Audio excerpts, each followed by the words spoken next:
बिस्मिल्लाहिर्रहमानिर्रहीम नहमदहू व नुसल्ली अला मुहम्मद रसूलुल्लाहि करीम। ये प्रॉब्लम डिफरेंशियल इक्वेशन के ordinary differential equation of the first order and first degree chapter से है। और उसमें भी ये लीनियर डिफरेंशियल इक्वेशन है, क्योंकि ये जो प्रॉब्लम है वह D Y over D X plus Y tan X is equal to sec x.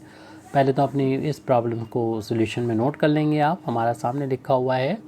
और उसके बाद फिर इस लीनियर डिफरेंशियल इक्वेशन की जो स्टैंडर्ड फार्म होती है उससे कंपेयर करेंगे P Y is equal to Q से, यानी D Y O D X plus P Y is equal to Q से। तो देखना है कि वाई को कॉफिशेंट पी यहाँ पर है और यहाँ पर वाई को कॉफिशेंट जो है वो 10x है, तो p की वैल्यू 10x होगी और राइट हैंड साइड में q है और q की वैल्यू जो है राइट हैंड साइड में यहाँ पर sec x के इक्वल दे रखी है। इस तरीके की जब प्रॉब्लम होती है, लीनियर डिफरेंशियल इक्वेशन होता है, तो उसको सॉल्व करने का तरीका जो होता है वो सबसे पहले तो हम इंटीग्रेटिंग फैक्टर फाइंड कर लेते हैं। इसका फार्मूला होता है e to the power integration p dx होता है, और यहाँ पर हम देख रहे हैं कि 10x का हमको इंटीग्रेशन करना होगा x के रिस्पेक्ट में, और हम लोग जानते हैं कि 10x का इंटीग्रेशन होता है log ऑफ sec x होता है, और e की पावर अगर log है तो ये हट जाएगा, ओनली हमारा ये sec x आ जाएगा, यानी इंटीग्रेटिंग फैक्टर की वैल्यू sec x आ जाती है, sec x आ चुकी है। इस डिफरेंशियल इक्वेशन का जो सॉल्यूशन होता है वो इस तरीके से हम लोग लिख सकते हैं कि y into integrating factor is equal to q into integrating factor, इसको x के रिस्पेक्ट में इंटीग्रेट किया जा रहा है, प्लस कांस्टेंट ऑफ इंटीग्रेशन, क्योंकि फर्स्ट ऑर्डर का ये डिफरेंशियल इक्वेशन था, एक ही ऑर्डर था इससे, तो इसके सॉल्यूशन में एक ही आर्बिट्री कांस्टेंट होगा, इसके जनरल सॉल्यूशन में एक ही आर्बिट्री कांस्टेंट होगा, वो c होगा। तो y इंटू इंटीग्रेटिंग फैक्टर की वैल्यू हम लोग फाइंड कर चुके हैं, जो कि sec x के इक्वल है।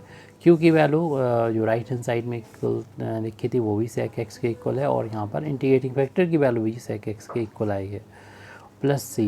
तो y is equal y into sec x, और sec x into sec x हम लोग जानते हैं वो sec स्क्वायर x होता है, और sec स्क्वायर x का इंटीग्रेशन हम लोग जानते हैं 10x के इक्वल होता है। तो y into sec x is equal to 10x और प्लस का c। इस तरीके से ये यहाँ पर हमारा डिफरेंशियल इक्वेशन का सॉल्यूशन आ चुका है। इसको हम इस तरीके से भी लिख सकते हैं, अगर sec x से पूरे इक्वेशन को यहाँ से ना आंसर कह सकते हैं। sec x से डिवाइड करें तो ये 10x भी sec x से डिवाइड हो जाएगा, और यहाँ पर c भी sec x से डिवाइड हो जाएगा। हम लोग जानते हैं 10 की जो वैल्यू होती है वो sin x अपान में cos x होती है, और sec x की वैल्यू भी 1 अपान cos x के इक्वल होती है।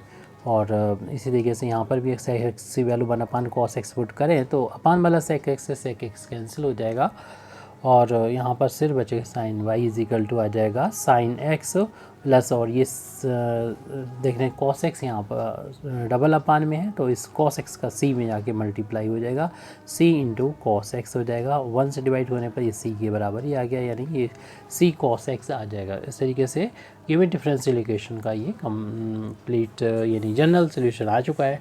Thank you very much Indeed for listening me व आखिर दावाना अल्हम्दुलिल्लाहि रब्बिल आलमीन।